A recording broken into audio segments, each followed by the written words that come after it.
Welcome to the American Quarter Horse Association Convention. We are excited to have you here for our annual convention.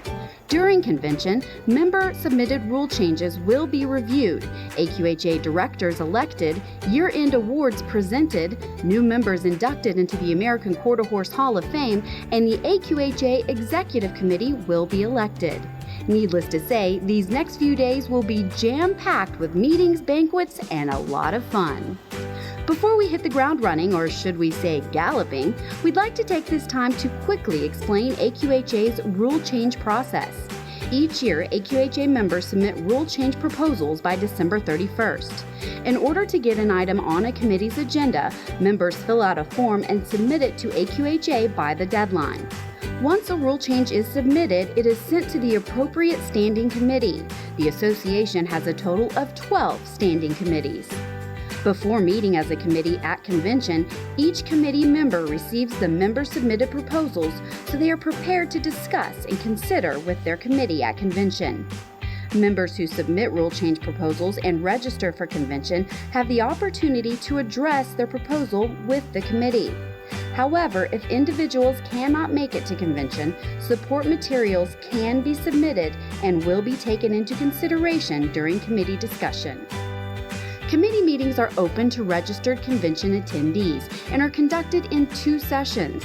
A session in which non-committee members can join in the discussion of the committee, and a session in which the discussion is limited to committee members only.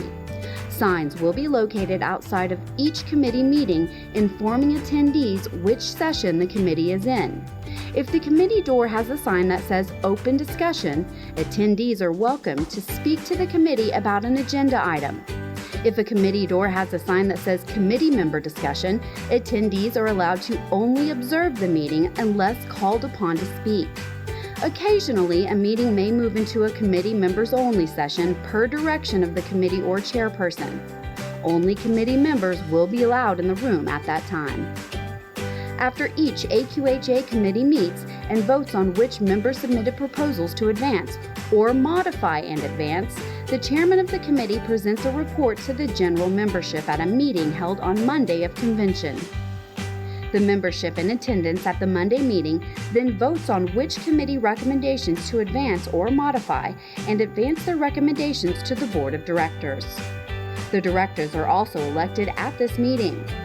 The membership is responsible for voting on the slate of board of directors recommended by the Nominations and Credentials Committee. From there, the board of directors vote on whether to forward the membership's recommendations to the executive committee unless they're about bylaws or rules of registration. The board has the final say when it comes to the AQHA's bylaws and rules of registration. This year, both board meetings during convention are open for observation to all registered convention attendees. The board of directors' recommendations then go to the AQHA Executive Committee to consider during its April meeting. The Executive Committee can approve, modify, table, deny, or send a recommendation back for consideration at the next year's convention. There are various reasons for the Executive Committee's decisions: feasibility of implementing, programming conflicts, budget, and many other reasons are taken into consideration. After the Executive Committee meeting, the new rules and when they will become effective are announced on AQHA.com. The approved rules are also added to the following year's AQHA handbook. Now that we've reviewed the procedures, let's get down to business and have some fun. After all, this great horse brings us together. Let's use this time to enhance our association for years to come. If you have any questions, stop by the registration desk or visit with an AQHA staff member. We'd be more than happy to help.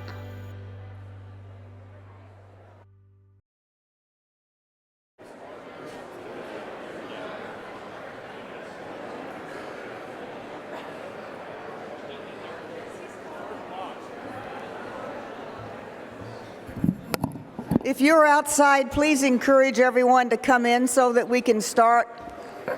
Okie dokie.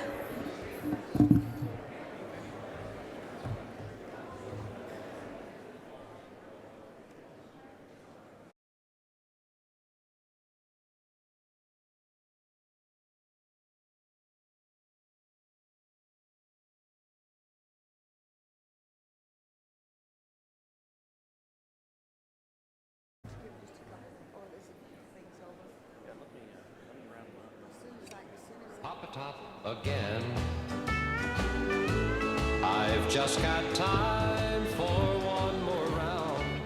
We've got a few more stragglers coming in, but we're about to get started. If you can come on in and find a seat. Can you hear okay? How's that? Does that sound better? Okay. Sandy? That's fine. Yep. I'll fix it.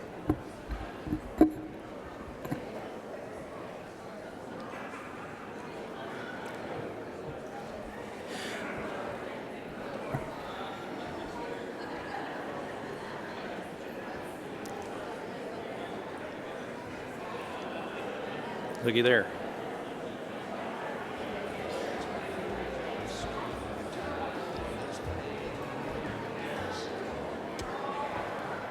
About 2 more minutes. Yep. That's 5 minutes.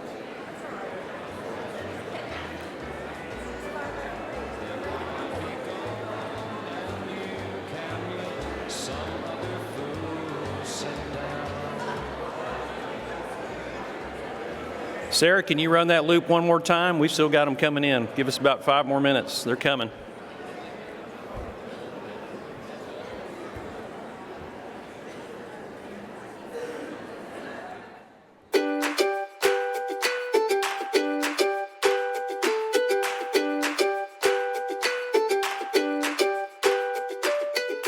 Welcome to the American Quarter Horse Association Convention. We are excited to have you here for our annual convention.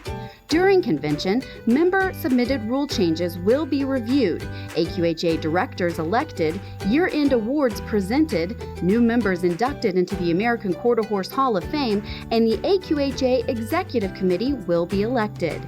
Needless to say, these next few days will be jam-packed with meetings, banquets, and a lot of fun. Before we hit the ground running, or should we say galloping, we'd like to take this time to quickly explain AQHA's rule change process. Each year, AQHA members submit rule change proposals by December 31st. In order to get an item on a committee's agenda, members fill out a form and submit it to AQHA by the deadline. Once a rule change is submitted, it is sent to the appropriate standing committee. The association has a total of 12 standing committees. Before meeting as a committee at convention, each committee member receives the member-submitted proposals so they are prepared to discuss and consider with their committee at convention. Members who submit rule change proposals and register for convention have the opportunity to address their proposal with the committee. However, if individuals cannot make it to convention, support materials can be submitted and will be taken into consideration during committee discussion. Committee meetings are open to registered convention attendees and are conducted in 2 sessions. A session in which non-committee members can join in the discussion of the committee, and a session in which the discussion is limited to committee members only. Signs will be located outside of each committee meeting informing attendees which session the committee is in. If the committee door has a sign that says Open Discussion, attendees are welcome to speak to the committee about an agenda item. If a committee door has a sign that says Committee Member Discussion, attendees are allowed to only observe the meeting unless called upon to speak. Occasionally, a meeting may move into a committee members only session per direction of the committee or chairperson. Only committee members will be allowed in the room at that time. After each AQHA committee meets and votes on which member-submitted proposals to advance or modify and advance, the chairman of the committee presents a report to the general membership at a meeting held on Monday of convention. The membership in attendance at the Monday meeting then votes on which committee recommendations to advance or modify and advance their recommendations to the board of directors. The directors are also elected at this meeting. The membership is responsible for voting on the slate of board of directors recommended by the Nominations and Credentials Committee. From there, the board of directors vote on whether to forward the membership's recommendations to the executive committee unless they're about bylaws or rules of registration. The board has the final say when it comes to the AQHA's bylaws and rules of registration. This year, both board meetings during convention are open for observation to all registered convention attendees. The Board of Directors' recommendations then go to the AQHA Executive Committee to consider during its April meeting. The Executive Committee can approve, modify, table, deny, or send a recommendation back for consideration at the next year's convention. There are various reasons for the Executive Committee's decisions: feasibility of implementing, programming conflicts, budget, and many other reasons are taken into consideration. After the Executive Committee meeting, the new rules and when they will become effective are announced on AQHA.com. The approved rules are also added to the following year's AQHA handbook. Now that we've reviewed the procedures, let's get down to business and have some fun. After all, this great horse brings us together. Let's use this time to enhance our association for years to come. If you have any questions, stop by the registration desk or visit with an AQHA staff member. We'd be more than happy to help. Well, good morning, everyone. Oh, the gears of democracy are turning this morning. What a wonderful thing. I want to introduce you to your 2016 and 17 president of the AQHA, Mrs. Sandy Arledge.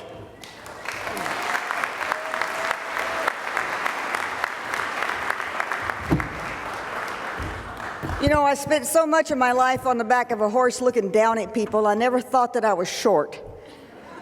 But it has come crashingly home to me that I am indeed short, so I've had the guys make me a stool so that you all can see me. I want to welcome you all to our 77th annual AQHA convention, celebrating the year 2016. And first, I'd like to ask Jim Hunt to come up and lead us in prayer. I'm sorry, Ralph, my script says Jim Hunt. But you'll do.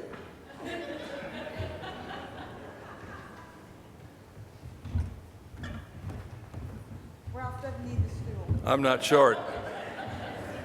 But Jim and I worked it out. We were always confused. So he's doing Monday, I'm doing today. Gotcha. Thank you, folks, for being here. And thank you, my good friend Sandy. I've enjoyed really working with her and with the staff.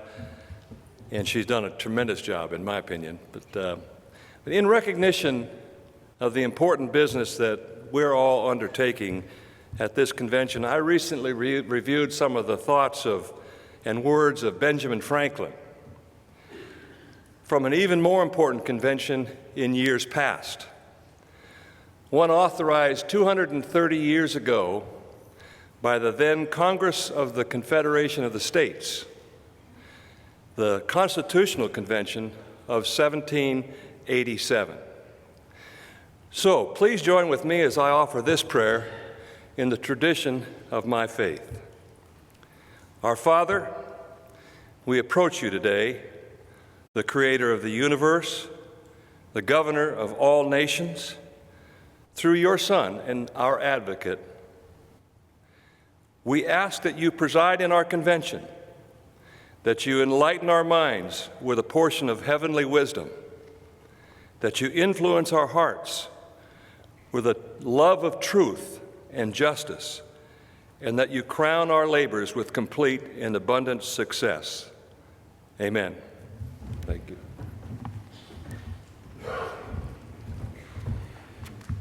Thank you, Ralph, and good morning again. At this time, I'd like to introduce some special individuals who I've had the opportunity to get to know very closely. We've worked together over the last 2 years, and that is our executive committee. I think we have a photo there that we'd like to put up. I want to introduce you to, of course, our president, Sandy Arledge, our first AQHA first vice president from Fairbanks, Alaska, is Ralph Seekins. AQHA's second vice president is Jim Hurd, and his wife, Dr. Eleanor, is with us today from College Station, Texas. We have AQHA executive member Stan Weaver and his wife, Nancy Weaver, of Big Sandy, Montana. And also with us is Butch Wise and his wife, Nancy, of El Reno, Oklahoma. Let's give them all a big round of applause.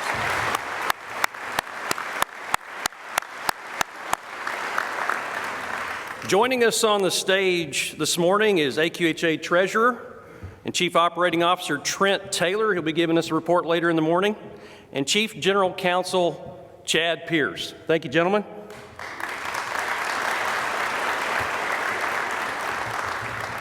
We also have members of the AQHA-YA leadership team with us. We have the very talented young man, AQHA-YA President Brock Murphy of Jackson, Missouri, and AQHA-YA First Vice President, a lovely lady from working on her degree at Oklahoma State, Mackenzie Merritt of Lincoln, Nebraska. AQHA Executive Committee members not present with us today are Second Vice President Ty Cornelius of Mount Pleasant, Arkansas, Executive Committee member Clara Johnson of Indianola, Iowa, and Jim Storrs of Montpac, Luxembourg.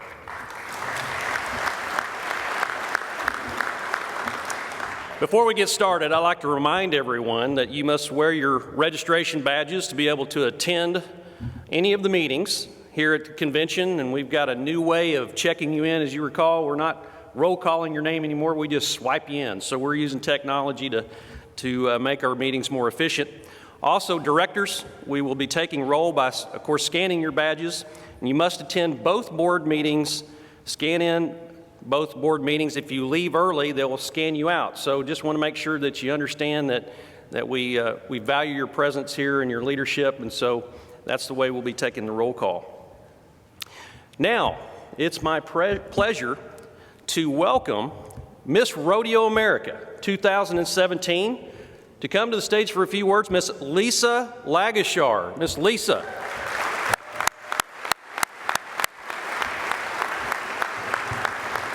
I'd like to talk to you a little bit about Lisa. Lisa is passionate about agriculture and the Western lifestyle.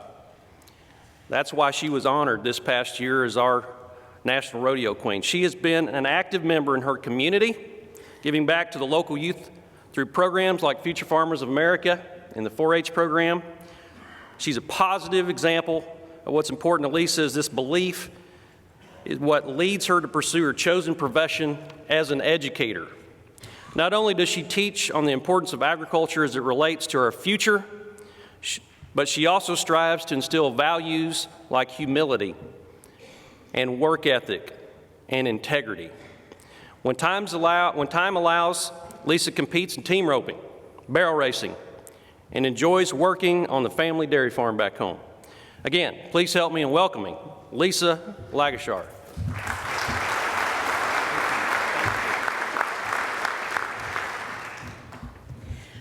Good morning, everyone, and thank you so much for having me. Welcome to my home state of Texas and to San Antonio. What a fun city to have the convention this year. But I thought I would share just a quick little bit about myself and my relationship and history with the American Quarter Horse.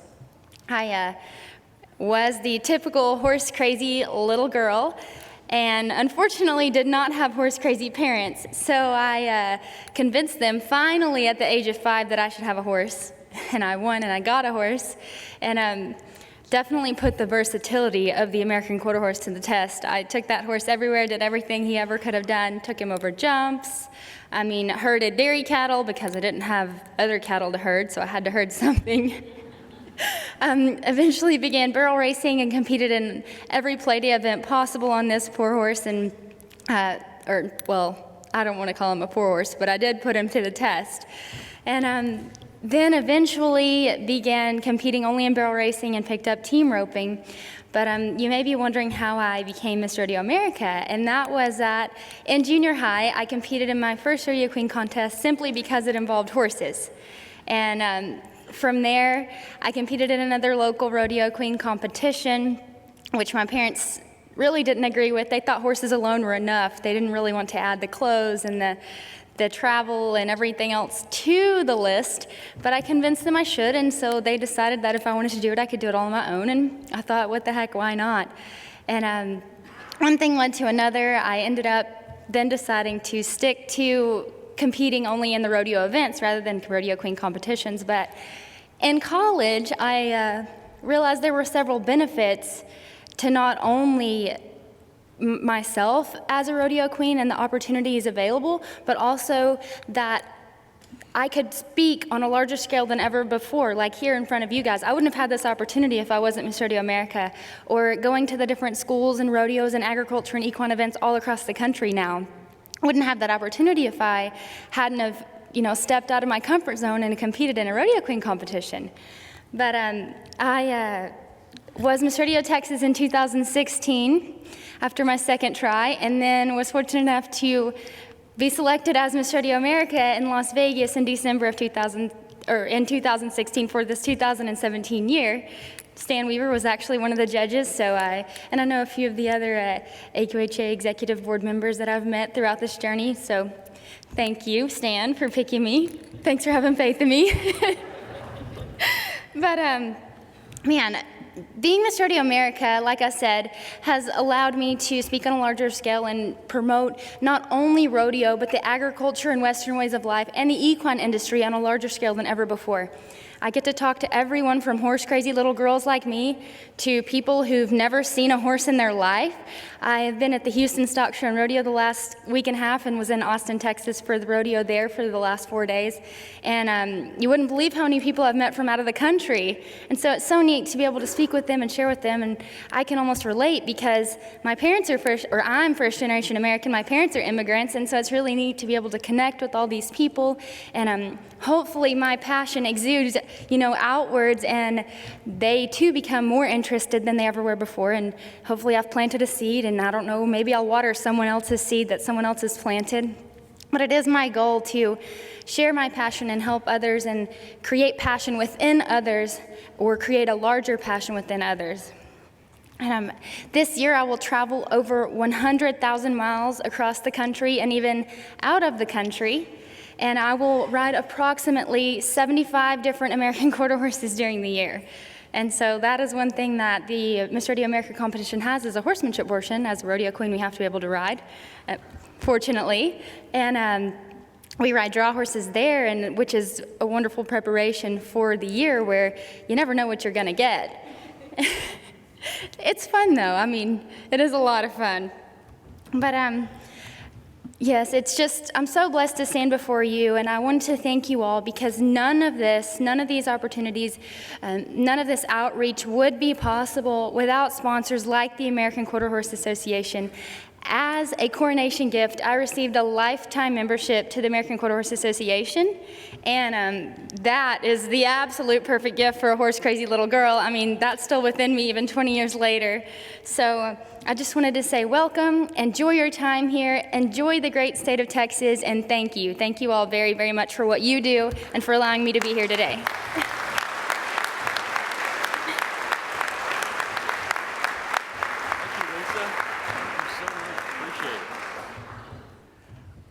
Well, congratulations, Lisa. I know you're going to do a great job of representing our Western heritage. And you know what? We need to do a little journal on all the different horses you get on throughout the course of the year. That might make a good Facebook page. I want to wish you luck on that. At this time, I'd like to introduce to you to the podium Second Vice President Dr. Jim Hurd, who's going to introduce you to our very special guest speaker this morning. Dr. Hurd.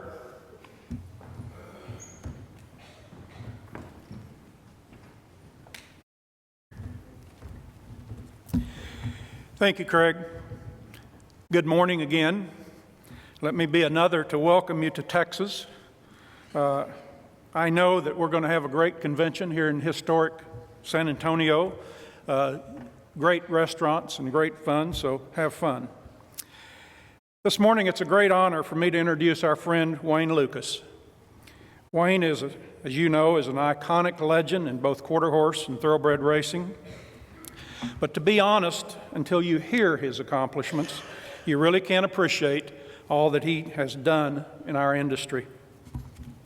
With a race record of 70 stakes races wins in 1985, 64 stake wins in 1986, and 92 stake wins in 1987, Wayne earned the Eclipse Award as the nation's outstanding thoroughbred trainer for 3 straight years. He earned this prestigious award again in 1994. Further, Wayne was recognized with the Eclipse Award of Merit in 2013 for his lifetime contributions to racing. Wayne's horses have won 14 Triple Crown Classics, more than any other trainer, including 4 Kentucky Derbies, 6 Preakness Stakes, and 4 Belmont Stakes. Interestingly, Wayne won 6 straight Triple Crown races with 5 different horses, a feat that will probably never be accomplished again. He has trained 26 Eclipse Award champions, a record, 3 of whom were selected as Horse of the Year. He also holds records for the most victories and money won in Breeders' Cup races with 21 Breeders' Cup races. In quarter horse racing, Wayne trained 23 world champions, including saddling the great 2-time Horse of the Year, Dash for Cash, during his 3-year-old year of racing. During his career, Wayne has saddled winners of over $250 million. In fact, he's been the nation's leading thoroughbred money-winning trainer 12 times, including a 10-year consecutive stretch from 1983 to 1992. In 1987, he was the first trainer to lead in both money won and races won with $17.5 million and 343 wins. Obviously, with this set of accomplishments, Wayne has received many awards during his career. In 1988, he was inducted into the American Academy of Achievements. In 1999, into the Museum Racing Hall of Fame, and in 2007, the Kentucky Horse Racing Hall of Fame and the Texas Horse Racing Hall of Fame. Wayne is the only person to be inducted into both the Thoroughbred Racing Hall of Fame and the American Quarter Horse Hall of Fame. In 2014, he was selected for the prestigious Saratoga Red Jacket Award for lifetime achievements. The Kentucky Derby Museum has dedicated a wing honoring him, and at Texas A&M, we dedicated the D. Wayne Lukas Gallery of Racing last fall, where pictures of his Classic and Breeders' Cup winners are on exhibit. In all honesty, as amazing as Wayne's accomplishments are and the awards, they really don't tell his complete story. He is the most optimistic man you will ever meet. You can call him up any time of the day, and when you finish talking to him, you'll be ready to run through walls. His education and original background was in athletic coaching. These skills have led him to be the most outstanding trainer of trainers in the history of racing. He is still called Coach by those who know what a great teacher he is. Karen McLaughlin, Dallas Stewart, Randy Bradshaw, Mike Maker, his late son Jeff all served as his assistants at one time during their careers. In addition, 7-time Eclipse Award-winning trainer and 10-time leading money-winning trader Todd Pletcher credits Wayne with giving him not only his start in training, but with being his lifelong friend and mentor. This year at our convention, we wanted to create excitement about what is good about us and your organization, and we could think of no one more positive than Wayne to talk to you. Before I conclude with Wayne's introductions, I want to also recognize Lori Lucas, Wayne's wife. Many of you know Lori as a former AQHA judge, exhibitor, and trainer. Today, she's still an active AQHA member and works with Wayne every day at the track. Lori, thank you for being here. It is indeed a great honor today for us to have Wayne share his thoughts, wisdom, and enthusiasm with us to start our annual convention. Wayne, on behalf of the American Quarter Horse Association, thank you for coming and sharing your thoughts with us. Ladies and gentlemen, help me welcome AQHA Hall of Fame member Wayne Lukas.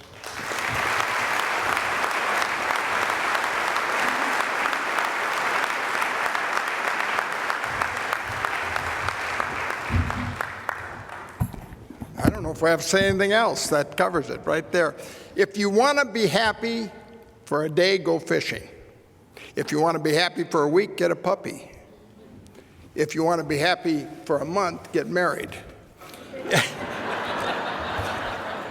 Don't look at your wife now. If you want to be happy for a year, win the lottery. If you want to be happy forever, get an American Quarter Horse. You belong.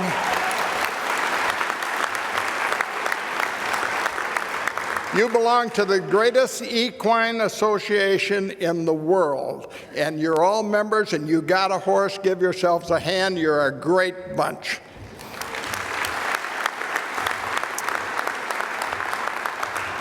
We drove up from Arkansas yesterday, got to see a lot of Texas. Lori wanted to fly, but I prefer to drive and get, a little bit of the countryside. I learned when you fly that one of the things when you get on an airplane, you sit down next to a stranger, you got to be really careful that you don't say you're in the racehorse business or in the horse business in general. Because as soon as you do, they'll say, wow, did you ever win the Kentucky Derby, or did you ever run in the Kentucky Derby? And that sets up about a 2-hour seminar where you're going to try to explain what you do with a horse. So I've learned this is what you do. As soon as you get on, the guy sits down, he says, what do you do for a living? I say, I sell insurance. How's your insurance portfolio? They get over against the window and put the headsets on pretty quick.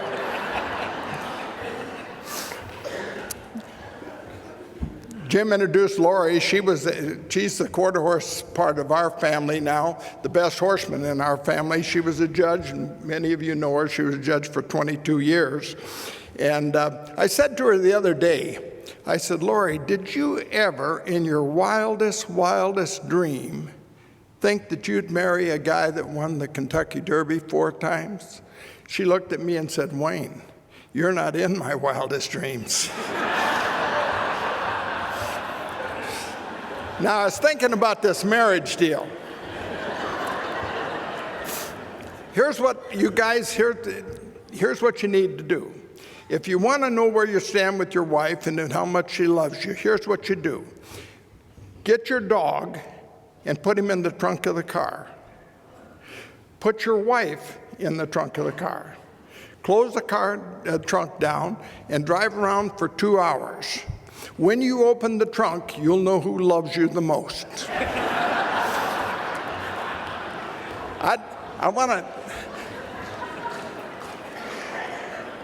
I admire what you guys do. I look out here and I see horsemen that I've known for years, and it would be great if I could spend a couple of days. I'd like to sit down and share the ideas and stuff that you do. I admire what you do with a horse. I watch it.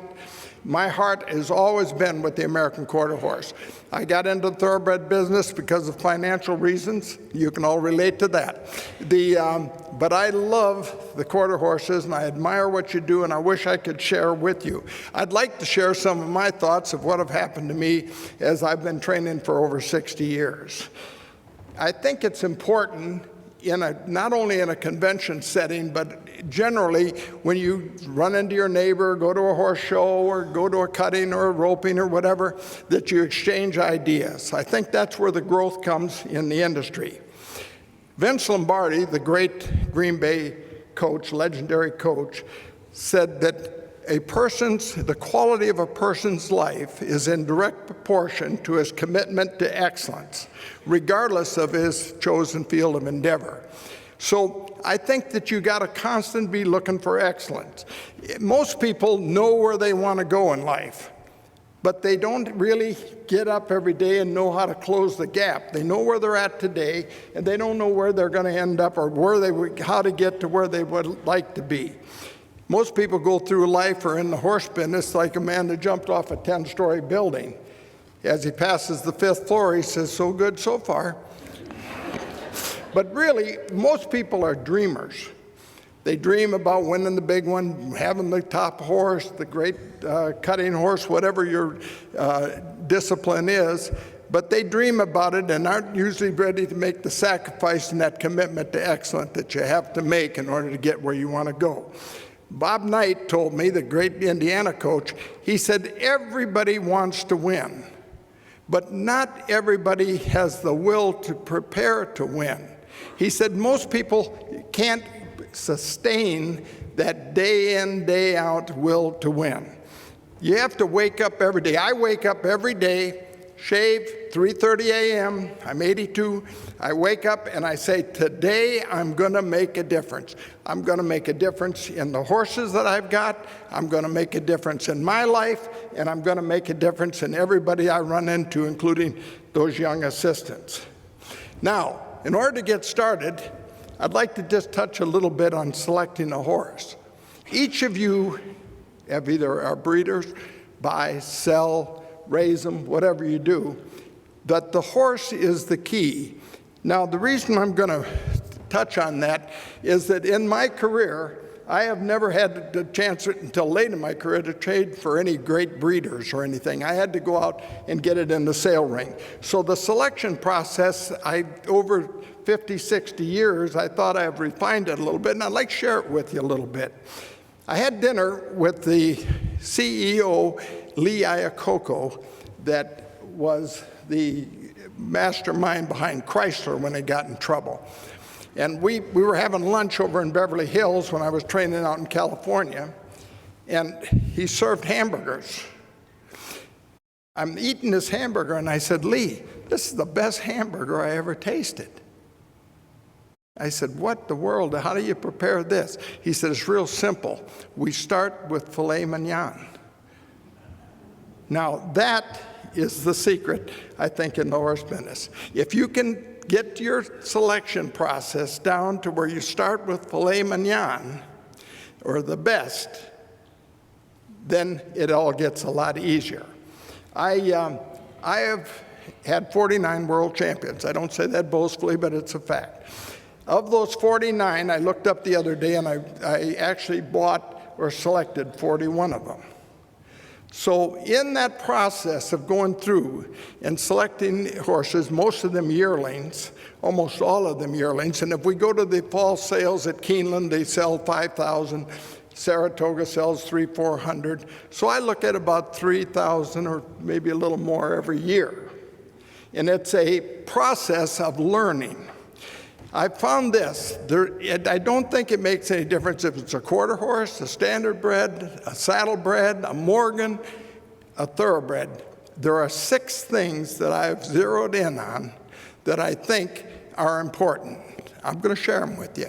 Number 1, I'm assuming that everybody knows that they got to walk straight and that their knees are on straight and everything. I'm not talking about that. I'm talking about some intangible things, some things that maybe separate the one that you like a little bit to maybe the one that might be great for you. First of all, I think that he cannot be back in his knees. I was talking to Jim Hurd before we started here. They showed that picture of Orrin Mixer that we've used all these years for 50-some years as a model for the American Quarter Horse. If Orrin was here today, I would say, Orrin, I think he's a little bit too straight in his knee. We have had no luck buying horses that are calf-kneed or a little bit back in their knee. It has seemed like in everything that I've ever done, quarter horse or thoroughbred, that one thing has jumped up and bit us. The second thing is I don't buy any horses that don't have a real kind eye and a good head. I think that the head on the horse and his kindness of his eye dictates pretty much what he's going to do for you and how much you can lean on him and ask him to do. The next thing is we buy only horses that have loin strength. Now, the loin of a horse is the back. All great athletes, football, basketball, gymnasts, no matter what, soccer players have a strong back. A horse, I think, that doesn't have the loin strength, I'm talking about that muscle right in front of the hip. If he doesn't have that loin strength, I don't think that he can do what you would like to do or what I'd like to do with him. The next thing is he has to have muscle tone. By that I mean you'll see horses that are kind of soft muscled. I like a horse that has a little bit of a ripple. I want the Bo Jackson type. I want the one that looks a little bit like he's got that tone to his muscle and that he will be able to take the pressure that I'm going to put on him. And then lastly, and the most important thing for me, is every horse has to have a good, long, clean neck. The neck in a horse for me is the balance point. Without a neck, I have had no luck with short-necked horses. Horses where the neck ties in low. None of those have done well for me. A clean, long neck. All of our 49 champions had great necks. My good friend Angel Cordero, Hall of Fame rider, was one day working some horses, and he said, "Boss, I got to go over and work a horse, a couple 2-year-olds for a guy." And I said, "Angel, I want you to do me a favor. Take your whip regular riding whip, and I want you to put it right at the front of the saddle, the exercise saddle, and put it right down through his neck. If that whip goes through his ears and extends beyond his ears, I want you to just get off and say, hell, I got something better to do today. You won't have to waste your time. That neck has to be balanced and long. You got to study all of them. Study the good ones, study the bad ones. Remember when you were a kid and you had this coloring book, and there was a farm scene with all kinds of things, animals in the farm, and it said at the bottom, find the cat in this picture. And you looked at it, and you looked at it, and you looked at it, and you couldn't find it. Then somebody said, the cat is right here. And they pointed out to you in the picture. After that, every time you look at the picture, you go right to the cat. Your focus is right to the cat. That's the same thing with looking at horses. After you train your eye through thousands of good ones and bad ones, and look at your neighbor's horse. If it's good, look at it, and look at the guy next door, look at the one at the horse show, look at the one walking.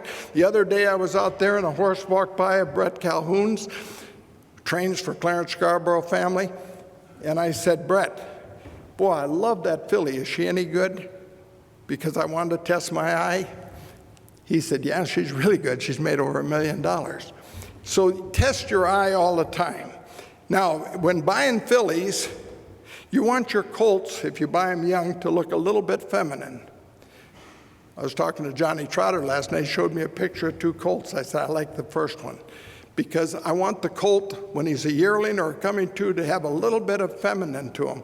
Look a little bit feminine, a little bit filly-like, because that, I think, develops into a beautiful horse when they turn 2 or 3 or 4. A few years ago, I made a comment. Somebody said, well, what do you look for in a filly?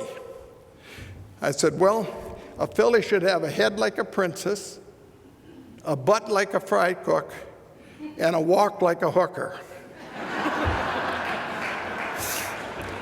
Now think about it.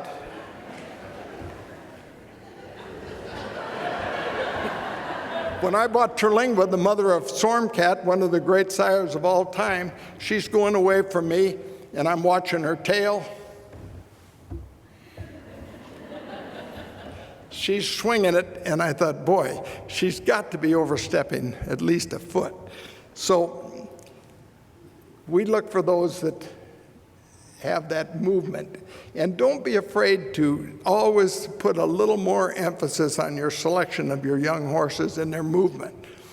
We have found that movement is so important. So many people look at them, and I'm always amazed at the halter. I went to the Congress, and I gave out a few trophies, and I was standing there with a couple of judges, and they said, what do you think about the way we selected them?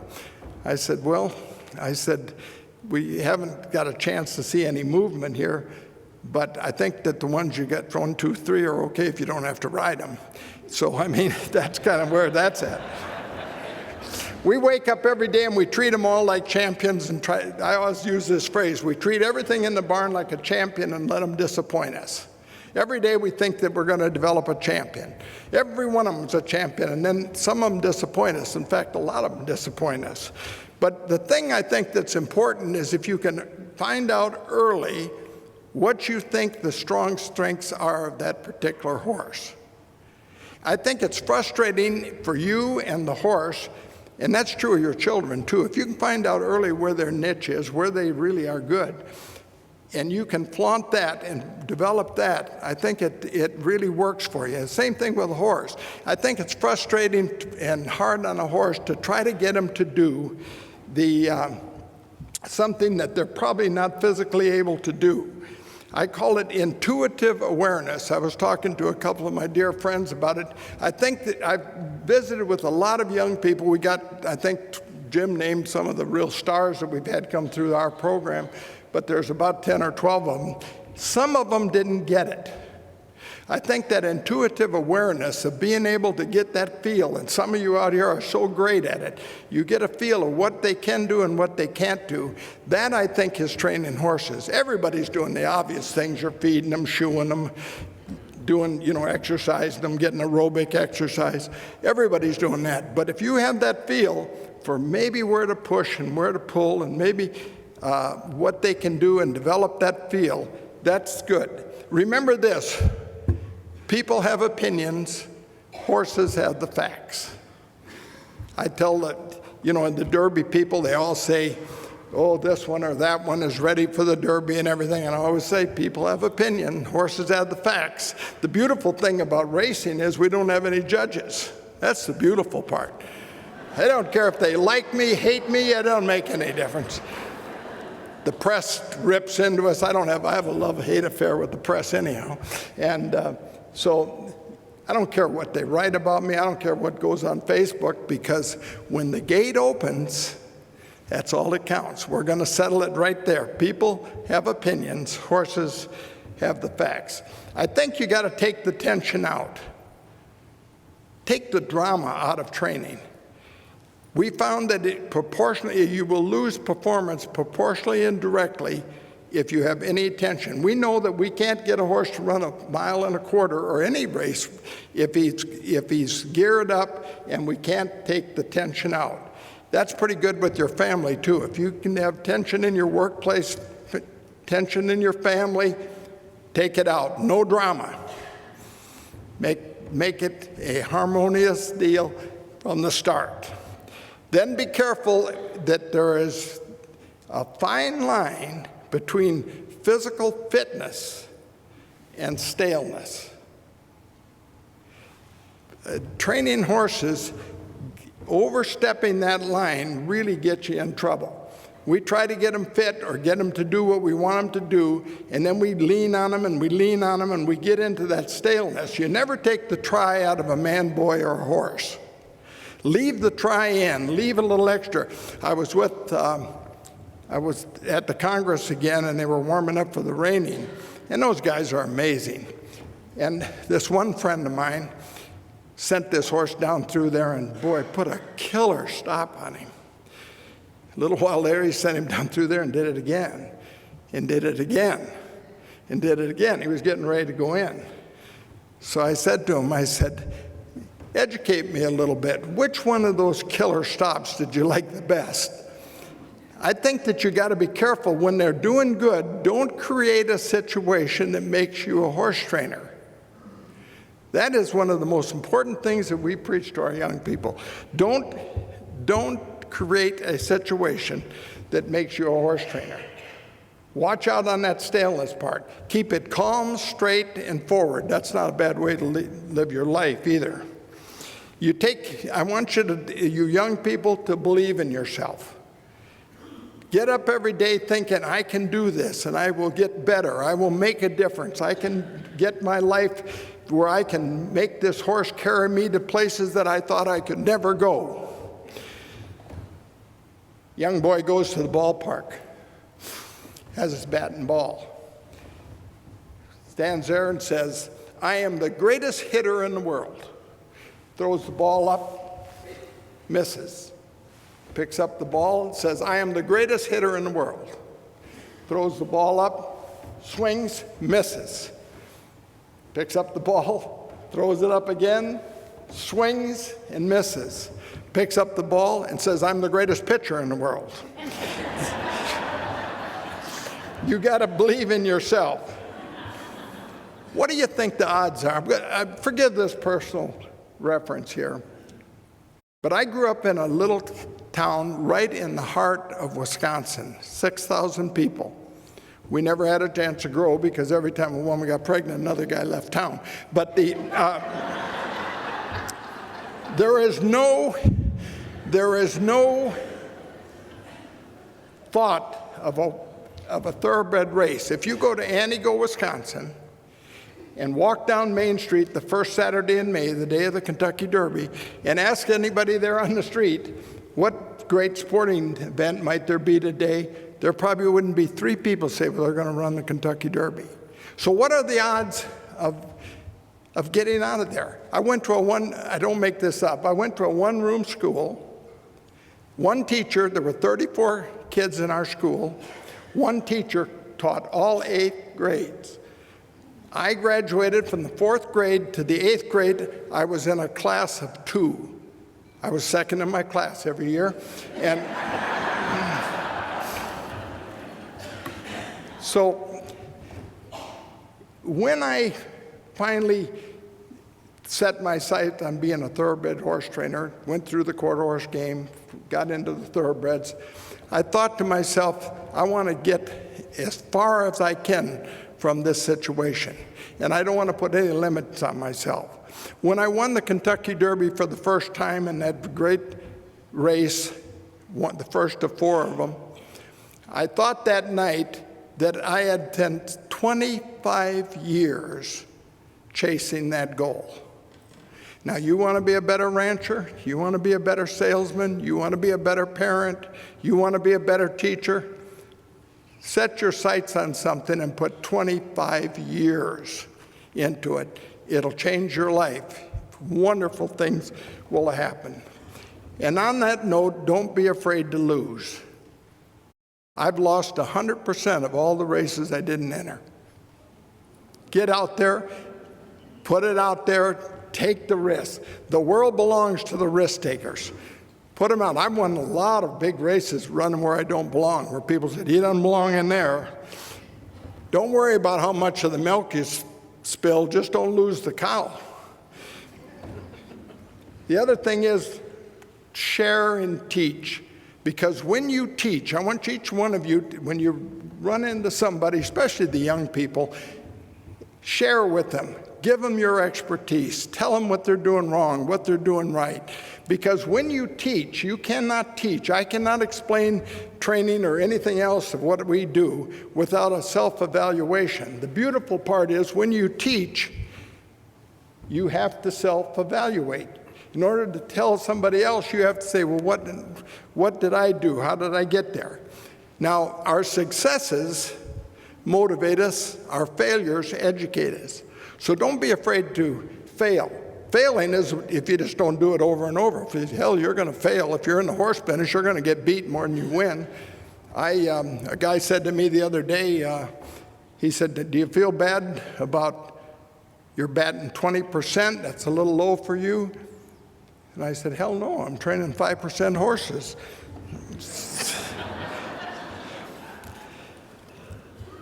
As you go through this whole process of trying to get to where you want to go, everybody says you got to get the big horse, the great one.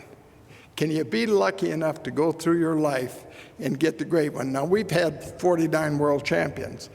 Some of them were great, some of them weren't so good, some of them the people voted in, I wondered about it. But a few years back in the mid-90s, it happened to me. I got a great one. I got a filly that I'd bought in a sale by Seattle Slew that was so good that she just swept the country. Her name was Land of Lucy. She did things that were unbelievable. I ran her at Hollywood Park and she broke her maiden just running off in 107 and change, which is unheard of. All of a sudden, she's on all the magazine covers. In fact, NBC Nightly News devoted 2 minutes to talking about her and everything. She had won 5 in a row and was everybody's choice for the Horse of the Year. I said, it happened to me. I've got the one that I've been looking for. I knew there were no limits. Came to the barn one morning after 5 straight wins, and she had spiked a really high temperature. In the next 2 or 3 days, she got deathly sick. As it turned out, she had a blood virus that attacked all the vital organs of her body. I went to the barn, and my assistant said, Lana Lucy had the best night she's ever had. I went to the stall, and I said, oh my gosh, she's bad. I said, where's the vet? He said, he just left. He's at the stable gate. I said, turn him around. I went in her stall. I tried to hold her head up. I could see she couldn't get her air. She fell against the wall and died in my lap. Now, I thought my dreams died with it. I didn't realize how good things were going to get from there on in. But I'm going to tell you what you got to do. The secret I found in getting beat is your attitude. Get up in the morning. It's the most important choice you make. And make the right choice on your attitude. throughout the day. It is the way that you can handle those defeats and those setbacks. Being born a man or a woman is a chance. Being a man or a woman is a choice. Make that choice every day. Your attitude is so important. I've got a grandson. He went on a football scholarship to the Air Force Academy at Colorado Springs. And when he was little, he played in the Little League. And he always said, "Grandpa, come and see me play. Come and see me play." I didn't really have the time. The games were at 4 o'clock. It was chore time for me to run the horse. But one day he said, "We're in a big game."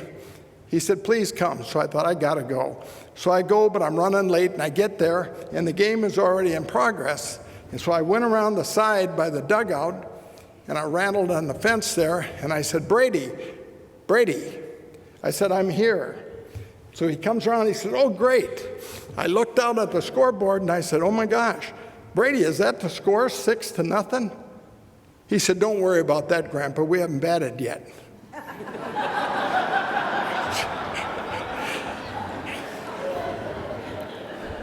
That boy is still serving with that attitude, is still serving in the Air Force, and last month was appointed Mission Commander of Air Force One.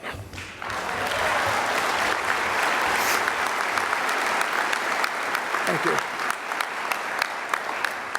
There's some young people in here, not as many as I'd hoped. Reach out to the young ones, because in the American Quarter Association, that's where the foundation is. We got to influence the young ones. Let them express themselves. Let them know the joy of what so many of us have found to be true. You cannot underestimate that making a difference in that kindness if you'll reach out to a young person. People will soon forget what you say. They'll little remember what you do, but a person never, ever forgets how you make them feel. Respect the game. Don't be too important to say you're sorry if you screw up. Remember the most 5 important words in the English language. I'm sorry, please forgive me. Folks, I don't know if we're going to win another Derby. We got some good 2-year-olds. I don't think my 3-year-olds are good enough this year. But my wish for you is that you could experience with your horse that thrill that I've had with these horses winning some of these big races. I wish you could just feel it once, because it's effective and it's seductive. That would be my wish for you. I know one thing. I'm going to get up tomorrow like I always do. I'm going to put my heart, my soul, and my mind into trying to win another one. I'm not done yet, and I'm not quitting.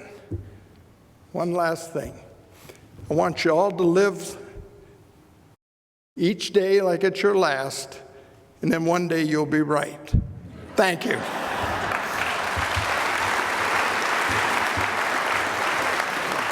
Thank you. Thank you very much. Thank you.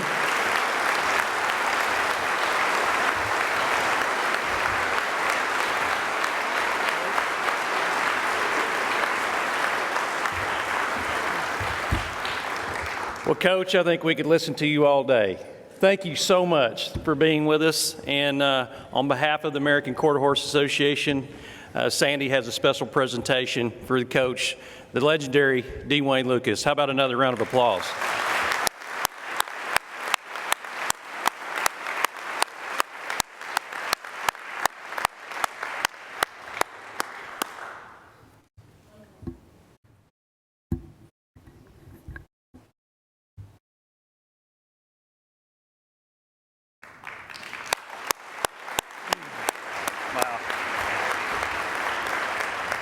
This one will go in the center. I love it. Thank you so much. Thank you.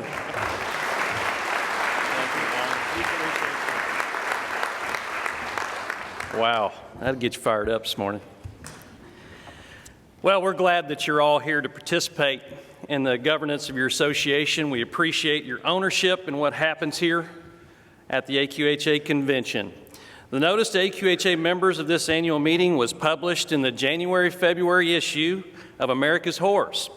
And I've been advised that this morning we have 996 registered convention participants this morning. 63 of them are new attendees. Would like to welcome you all here. We have 11 new board member attendees, and we have folks from 23 countries here with us this morning. How about that?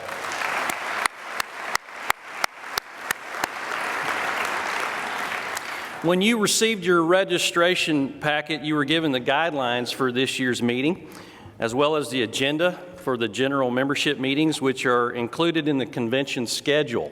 Both the guidelines and agenda were approved by the AQHA Executive Committee. Therefore, those guidelines and agendas will be followed during this convention. In addition, President Arledge has appointed the AQHA Executive Committee to approve the minutes of this convention.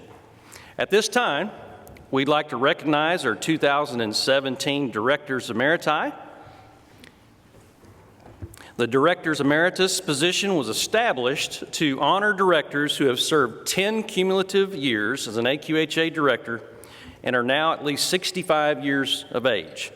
We have 6 individuals elevating to Director Emeritus today, and as I call your name, come on up, and we have a special award for you. I'd like to take your picture. I'd like to welcome Rick Bailey to the stand. Rick is Rick is from Cedar Falls, Iowa, and his service includes having been on the Show and Amateur Committee, the Show and Contest Committee, and the Professional Horsemen's Committee. Congratulations, Rick. Our next Director Emeritus is Debbie Brim.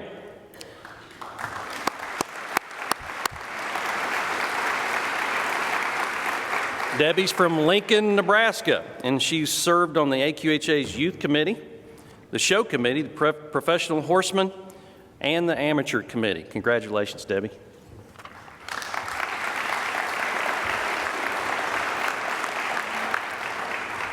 From Wheatland, Wyoming, Judy Horton.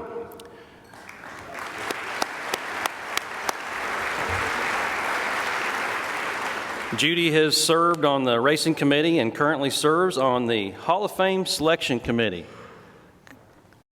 Congratulations, Judy.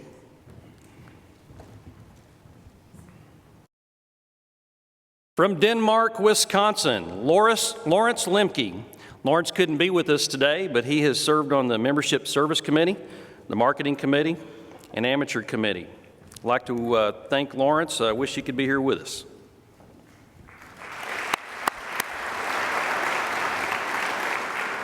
From Derby, Kansas, Paul Treadwell.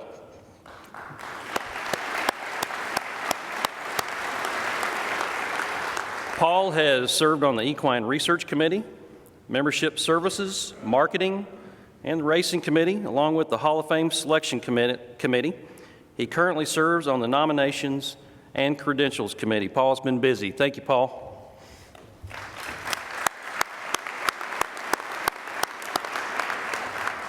From Hummelstown, Pennsylvania, Mr. Richard Schiffler.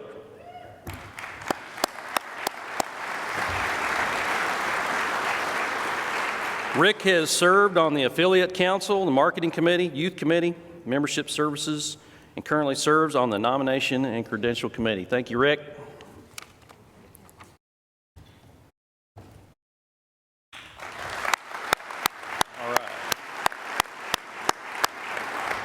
Let's give one more round of applause for all of our dedicated Directus Emeriti.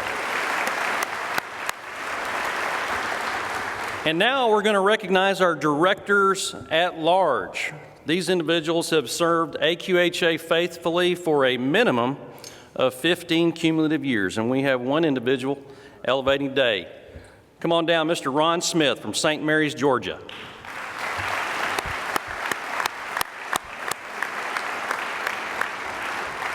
Ron's involvement with AQHA includes having served on the Affiliate Council, Show and Contest Committee, Membership Service Committee, Hall of Fame, Marketing, Nomination Credentials, Recreational Riding, and currently serves on the Youth Committee.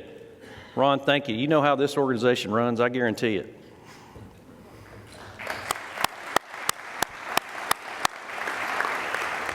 Once again, congratulations to each of you and for all your years of dedication and molding this industry. Thank you for all you've done. At this time, I'd like to welcome to the podium two real special young people. I've gotten to know both of them this year. They're leaders of our youth program, and let me tell you, they are some talented young people. I'd like to welcome AQHYA President Brock Murphy, who has a big decision to make here in the next week, and that's what university he's going to. There's one in maroon and white down south, and there's one in black and gold up north, and he's got a tough decision to make. AQHYA Vice President Mackenzie Merritt, young lady at Oklahoma State University who's working on a degree in natural resources. Two fine young people. Welcome them to the stage.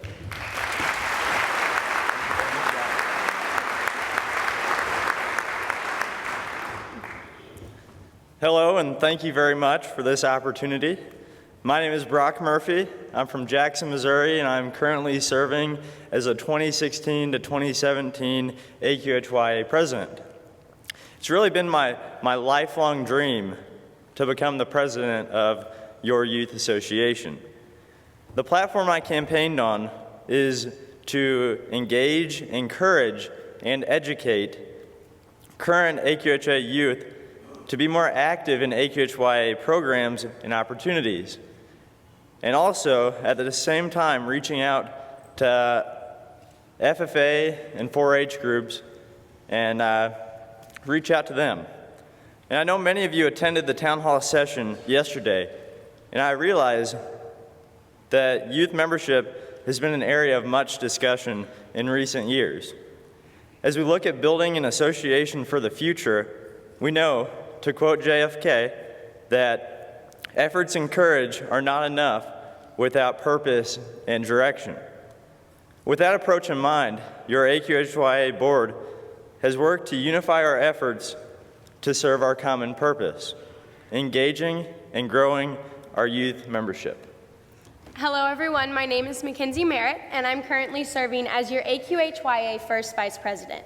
I'm from Lincoln, Nebraska, and I'm currently a freshman at Oklahoma State University, where I'm majoring in wildlife biology and pre-veterinarian sciences. Through my last 3 years on the AQHA officer and director team, I've learned that outreach has really become a passion of mine. Knowing this, I've served as the committee chairman for the Outreach Committee for the past 2 years. My goals as AQHYA First Vice President this year is to reach out and create partnerships with other equine-related and agricultural-related associations.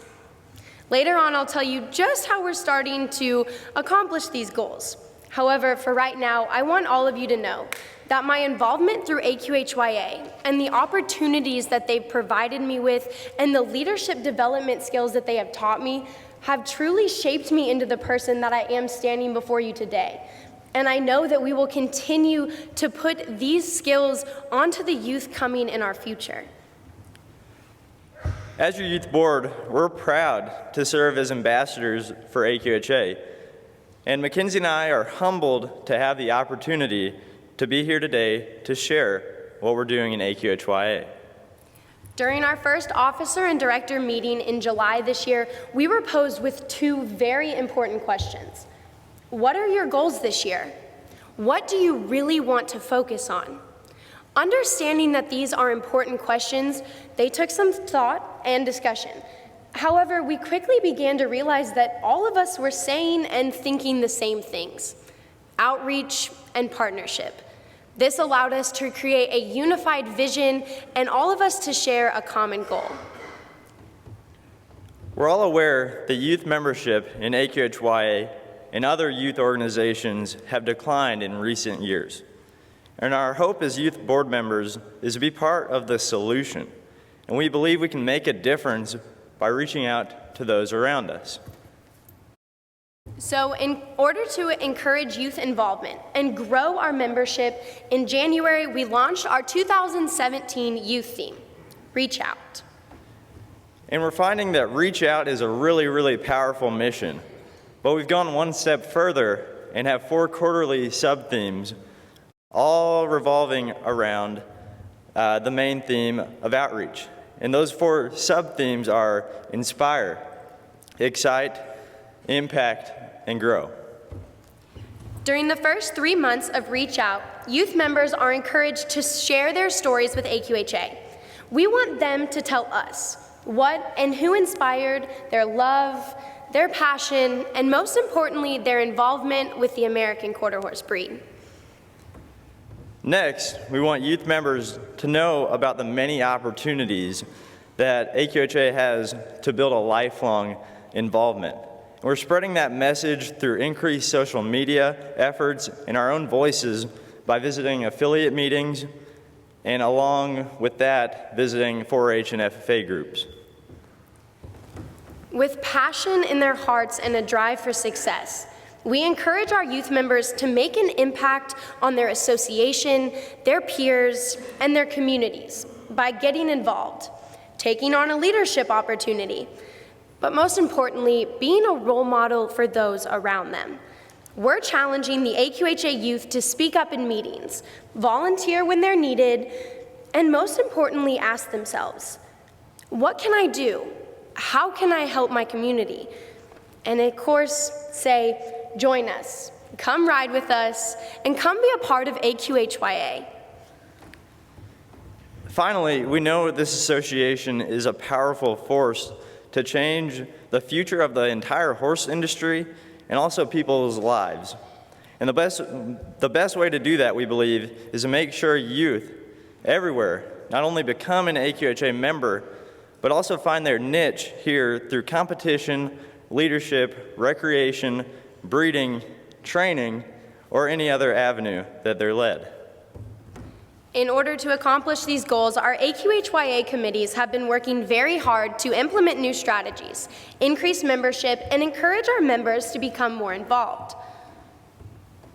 The AQHYA Youth World Show Committee has been planning social activities that will be inclusive and allow busy exhibitors and their families to still relax and enjoy themselves.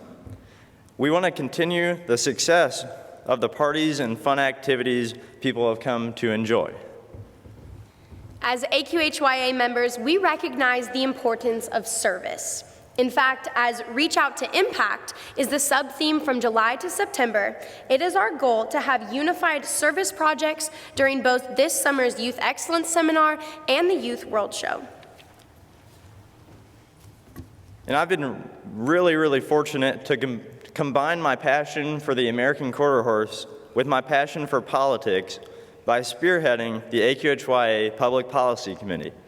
And this year, we've really focused on reaching out and talking to our youth members to see what they may or may not know about the legislative issues affecting our industry. And overall, we're working to increase member education and awareness of those issues. The Outreach Committee has had the opportunity to reach out to more than 20 different equine-related youth associations.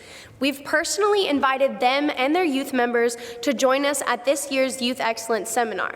We're actually planning a youth panel discussion like the one yesterday during the town hall meeting, and ultimately our vision is for the Youth Excellence Seminar to grow into an all-breed, all-inclusive youth leadership summit. And finally, we want to share news from your AQHYA International Committee. Did you know 10% of AQHA's current youth members are international members? With this significant number in mind, the committee has been contacting international affiliates around the world to help build better communication. This year's AQHYA Officer and Director team has been working diligently to reach out. Now, unfortunately, even though our terms will end in July, we understand that our efforts will go long beyond this time. And we know that our actions and choices can make a lasting effect. And we've made a lifetime commitment to serving AQHA, and we hope in a few years we're sitting with all of you in meetings, working with you side by side, and that together we've built the association we all envision today. Thank you for your time and for your support.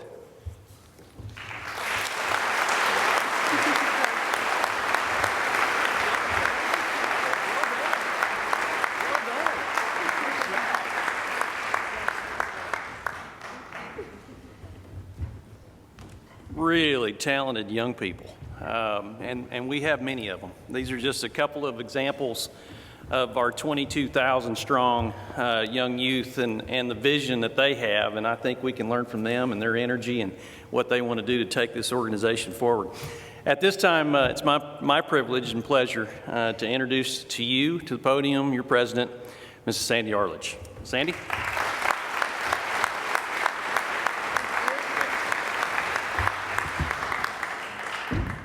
See, it is easier to see me if I get up here. This podium was built for tall men, not for short ladies. Well, just 4 short years ago, you elected me to be your president, to be on the executive committee of this great association. That day was a culmination of a life lived for and with the American Quarter Horse. Taking my place on the stage that day with the other members of the AQHA executive committee was surreal. As I pondered the journey that had led me to that place, that journey began as a very small child in Mineola, Texas, when my Uncle Lawson, who was a horse trader, threw me up on the back of the horse. I haven't been without one since. The 4 years of my term on the executive committee has flown by, no pun intended, as I have logged thousands of miles around the globe, in the air and on the highways. It was so important to me that we didn't lose the momentum that we had gained during the 4 years of my tenure on the executive committee, that we continued to focus on what matters most to our members, that we encourage and feed their passion. We have made a commitment, we, the executive committee, have made a commitment to making AQHA a stronger service organization that is more sensitive to the needs and the desires and the passion and the concerns of our members.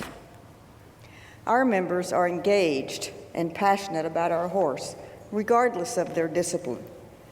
Dee Wayne is a great example of the passion that has fueled his career over the course of the years. Whether at the shows, the sales, awards banquets, meetings, trail rides, or races, the message that I have taken away from these 4 years is that our members love the American Quarter Horse regardless where they live, regardless what their industry is. They only want the best for the horse and the association that preserves them. The people around the world, regardless of their language or their culture, made it clear they appreciated the effort to reach out to them on a personal level. On more than one occasion, I had people say to me, "We didn't think that AQHA even knew we existed." And I'm here to say that we do know you exist and that you are the reason this association exists. When I was elected president, I mentioned a few objectives that were important to me. The first was to continue the efforts made on behalf of past President Glenn Blodgett on animal welfare. Under Dr. Blodgett's guidance, the Animal Welfare Commission took an important role in defining AQHA's position on the care, treatment, and presentation of our horse. To that end, the Animal Welfare Commission, made up of professional horsemen, veterinarians, and other industry representatives, was established in 2013 to assist in reviewing cases of animal mistreatment and/or rule violations that came before the committee. The executive committee has taken a firm position as regards the sensitive and thoughtful treatment of our animals and the appropriate respect to be shown to them by our professionals, competitors, and other participants. By working with the World Conformation Horse Association, we have improved the treatment of our halter horses. We have implemented biosecurity guidelines. We have instituted a very aggressive stewards program and have increased the number of shows our stewards oversee. Hopefully we will at one point in time get to a point where every show will have a steward present. We have levied fines, probations, and suspensions that we felt to be appropriate to regards to the seriousness of each issue. The Animal Welfare Commission has recommended that the Executive Committee approve moving the rule against alteration of tail functions from a rule violation to the inhumane treatment section and will be considered animal abuse going forward. The use of Lasix in show horses will also be forbidden, as it has no therapeutic use in a show horse. In addition, we have approved the use of hair testing to further our efforts in eliminating the use of performance-enhancing drugs, and are investigating the use of microchips to further protect our horse. While we still have work to do, the Executive Committee is dedicated to furthering the cause of animal welfare and the respectful and dignified use of those animals whose care is entrusted to us. In addition to animal welfare, there were three interrelated areas: communication, education, and refining perception that were of vital importance to us. By focusing on these areas, we continue to improve to build a positive future for our horse and for our association. In the last 4 years, we have taken steps to improve our association by making significant hires to improve communication and member services. For example, the introduction of the President's blog and the Executive Vice President's blog, as well as an increased social media presence, the introduction of new journal publications which focus on specific areas of interest. AQHA's Chief Publications Officer, Carl Mullins, who began his role with AQHA in November 2015, and his team play a huge role in helping members stay up to date with the industry's most trusted association publications. If you haven't met Carl, please introduce yourself to him. He is energetic, bright, and passionate about his vocation. Carl, if you're in the room, would you please stand so they can see who you are?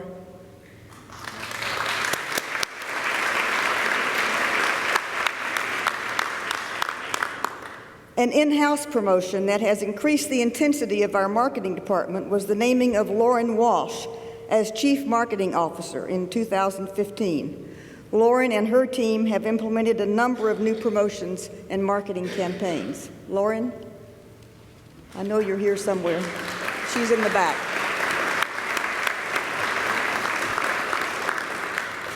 As I stated before, our members are passionate about their horses and our association, and often have great ideas but don't know how to get those ideas heard. We urge you to take advantage of the pipelines that we've made available for your great ideas. Well thought out and well presented ideas have resulted in positive changes for this association. The My AQHA Idea portal on our website, your state and provincial and international directors, your state affiliate, are great ways to reach us. You can also check the new staff directory on the website that tells you which people are in charge of which departments, and even gives you pictures so that you can, that's not it, but you can, that has the pictures of each person as well, so you can put a face with a name. We continue to provide information to our members to enhance your knowledge regarding genetic abnormalities and breeding practices that affect our herds and our gene pools. We are including biosecurity protocols in our show management seminars. Biosecurity is extremely important.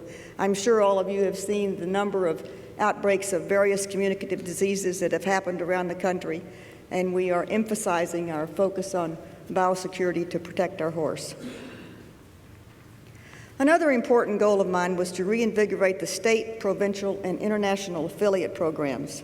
Strong affiliates are the source of new leaders for this organization, and without strong affiliates, we lose the opportunity to mine interested and passionate people from around the nation and around the world. The state and provincial affiliate program began in 1995. The program was developed to give states and provinces more opportunity to be a part of the governance of this association. However, in recent years, that program languished. Each person who seeks a leadership role should be prepared to become familiar with every aspect of this huge organization and look toward being involved in the governance at this level. I encourage each of you to look beyond your comfort zone and learn about every committee and what jobs they do. If you aspire to move up in this organization, you need to know what AQHA does, and we do a lot. The AQHA Affiliate Workshop Program has been refreshed and will be held once again in Amarillo in May. The return of the workshop has been met with excitement and is under the guidance of Shelley Spears. who has put together a vigorous program to engage state and provincial leaders. Hopefully, you're planning to attend. If you don't know Shelley, please introduce yourself to her and she can fill you in on what's going on there. Shelley, are you here? Shelley's here somewhere. The Affiliate Council ensures that members have a representative from each region that they can contact directly concerning their local affiliates. At this time, let's meet your Affiliate Council representatives. I'd like you to stand and remain standing, please, if you're in the audience. Heather Mock of Eagle Point, Oregon. Lori Buchholz of Waterloo, Nebraska, that's Region 2. Region 3 is Mike Murphy. Jackson, Missouri. Region 4, Mary Hannigan, who couldn't be with us today, of Penfield, Illinois. Region 5, Larry James of Burdett, New York. Region 7, Doug Brown of Paso Robles, California. Region 9, Dr. Steve Osborne of Decatur, Alabama. And Region 10, Chairman Randy Ratliff of Greensboro, North Carolina. Be sure to introduce yourself to your regional representative. Exchange contact information to help them help you. These are engaged, intelligent, and dedicated individuals. If you aren't a member of your state or provincial international affiliate, please consider getting involved. Together, we can make a difference. Our international membership makes up almost 20% of our total membership. There are members in 85 countries around the world.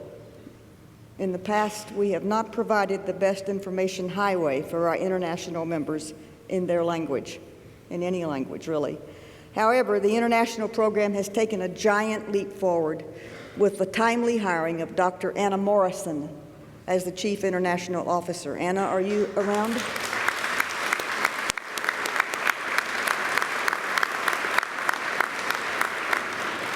We have representatives here, as Craig said, from 23 foreign countries. 23 foreign countries. Some of those people have traveled halfway around the globe to be here to engage themselves in this organization. And I want to give all of those people a big hand.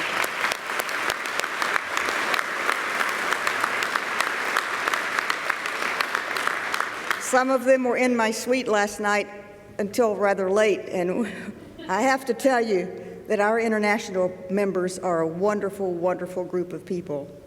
Anna and Craig and some of us have just returned from a trip to Costa Rica and Mexico City to engage with some of our Latin American members, and I want to tell you what, they are a great group, and Dr. Morrison is going to take this program to the next level. I'm really excited about it.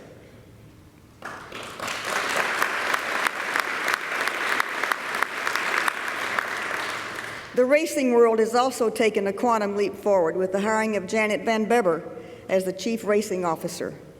Janet's resume boasts a long and successful career training racing American quarter horses. She became the first female trainer to eclipse 1,000 wins. She is the leading female trainer by money earned, and her energetic, intelligent, and progressive thinking is a welcome addition to this staff. Please welcome Janet. Where are you, Janet?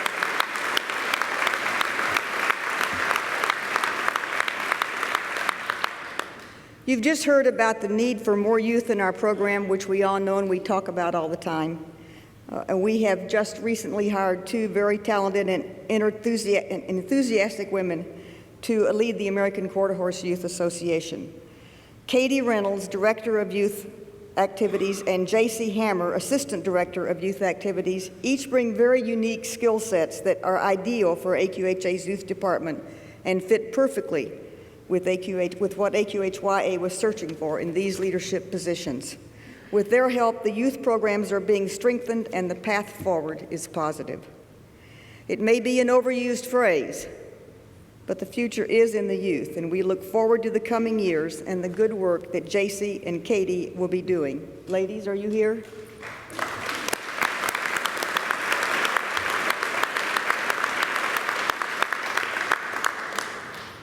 One of the biggest successes that we've had in the last 4 years has been the establishment of a ranching committee and the reinvigoration of our Ranching Heritage Breeders program.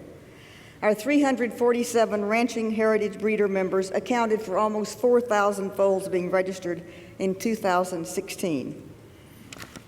These ranches hold the history of the American quarter horse within their fences.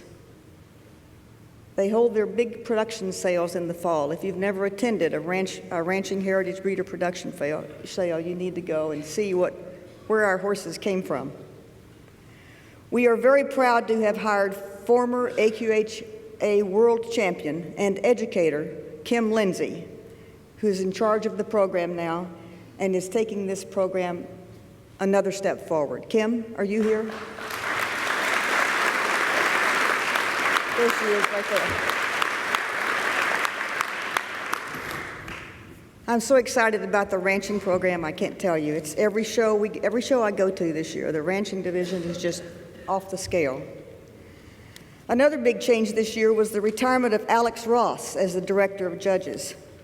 Alex faithfully served AQHA for 13 years and took the Judges program to a new level of excellence. The implementation of the Judges recertification program and testing assures that our exhibitors, that our judges, will be the very, very best trained and prepared in the equine industry. Having personally attended the 2 recertification tests that have been held to date, I have been tremendously impressed with the dedication of our judges and the intensity with which they approach their jobs.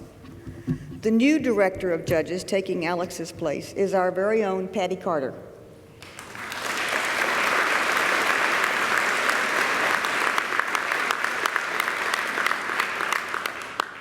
Patty brings more than 30 years of experience and a fine pedigree to the job of, she has been serving as AQHA Director of Shows and Professional Horsemen. She will continue the judging programs that have been established and will further the education of our judges. With those 2 changes, Patty, who was shouldering 2 jobs in one, that opened up 2 jobs in our department. And I'm pleased to introduce to you our new Manager of Shows, Justin Billings, who will start on April 10th.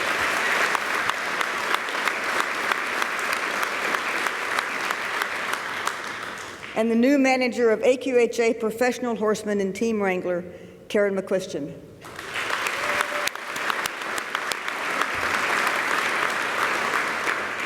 Karen will start her role on April 24th. There have been a lot of changes since I came on the executive committee. One was the retirement of Don Treadway Jr. and the subsequent hiring of Craig Huffines as our executive vice president. Craig came on the job like a house of fire. He has enthusiasm, pragmatism, and a terrific ability to manage. Coming from the American Harefoot Association, he probably thought he had been thrown into a lake of quicksand. But he has quickly mastered the complexities of this association and is providing exceptional leadership. I'm sure most of you have met Craig, but if you haven't, don't pass up the chance this weekend. His cheerful demeanor has encouraged a good work environment, and his no-nonsense approach to goal setting and accountability has the team on the right track. We are very proud of him and what he has accomplished to date.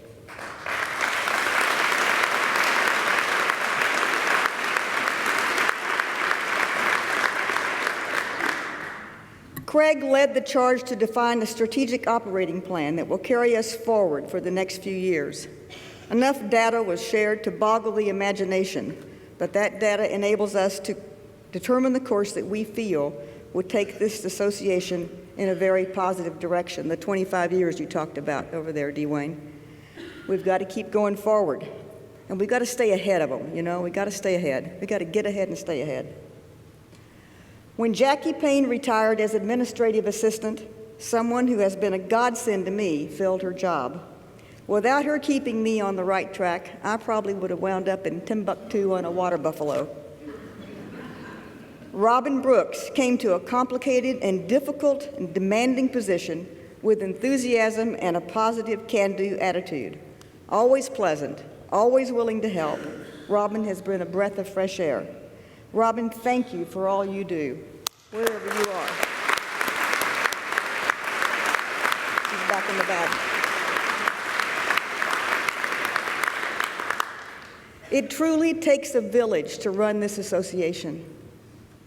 None of the work that we have accomplished this year past 4 years would have been possible without the help of our AQHA team.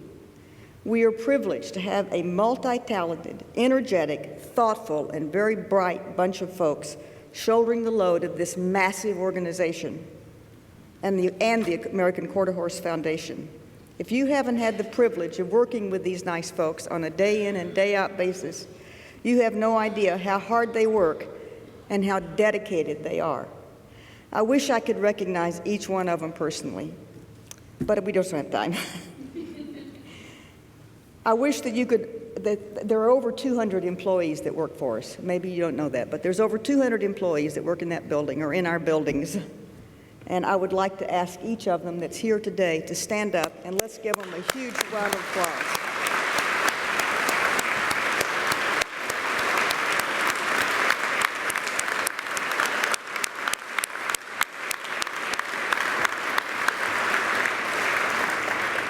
Thank you, guys. Thank you for all you do for us. Thank you for all you've done for me. I can't tell you how much I appreciate you. 4 years ago, I was privileged to enter the President's Room as a member of a very dedicated group of men and women. That group consisted of then President Johnny Dobbs, first Vice President Johnny Trotter, second Vice President Dr. Glenn Blodgett, and Executive Committee member, the late George Phillips. Each person brought something different to the table, and those differences enabled us to make decisions based on facts and experience. Johnny Dobbs, as a businesswoman, exhibitor, and mother, could shed light on our show department and youth. Johnny Trotter, focused, insightful cattleman and racehorse man, had strong business and financial input. Dr. Blodgett, a quiet and brilliant man, brought calmness and years of ranching as well as veterinary science to help us understand performance-enhancing drug issues. While George brought a sense of humor coupled with a strong legal background and years of government service. I had 40 years of experience in breeding, training, showing, and operating a busy farm, in addition to my legal background. Each year, leadership changes as one individual leaves, and he or she is replaced by another of equally diverse experience.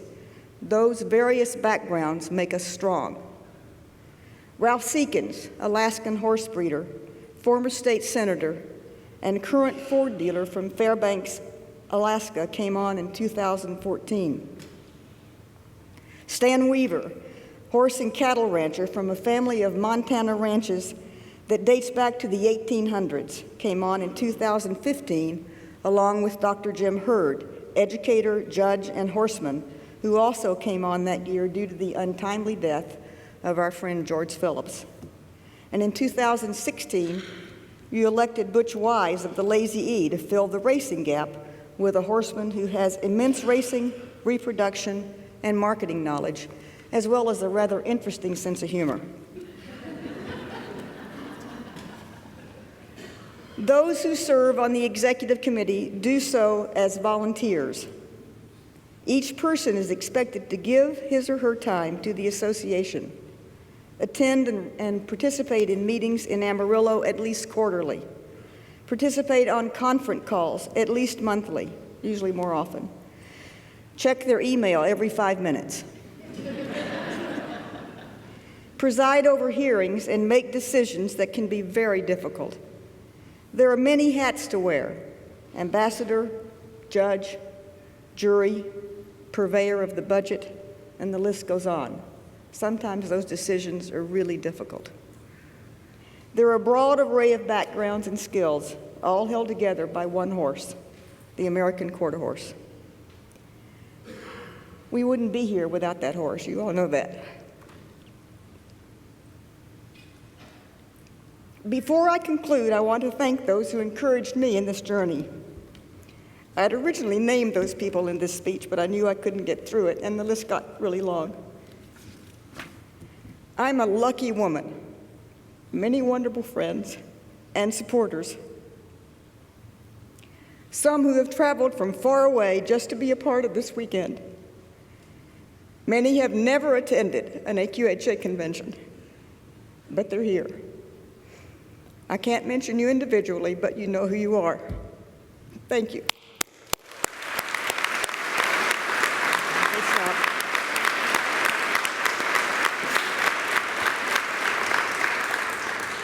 The glue of our lives, and that's what has brought us all together, as I've said, is the American Quarter Horse.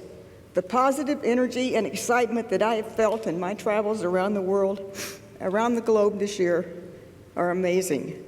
The energy is palpable. We're on the right track. I cannot be more proud of my fellow AQHA members around the world, and I can't be more proud of our staff. I am and I will remain AQHA proud. Mic drop.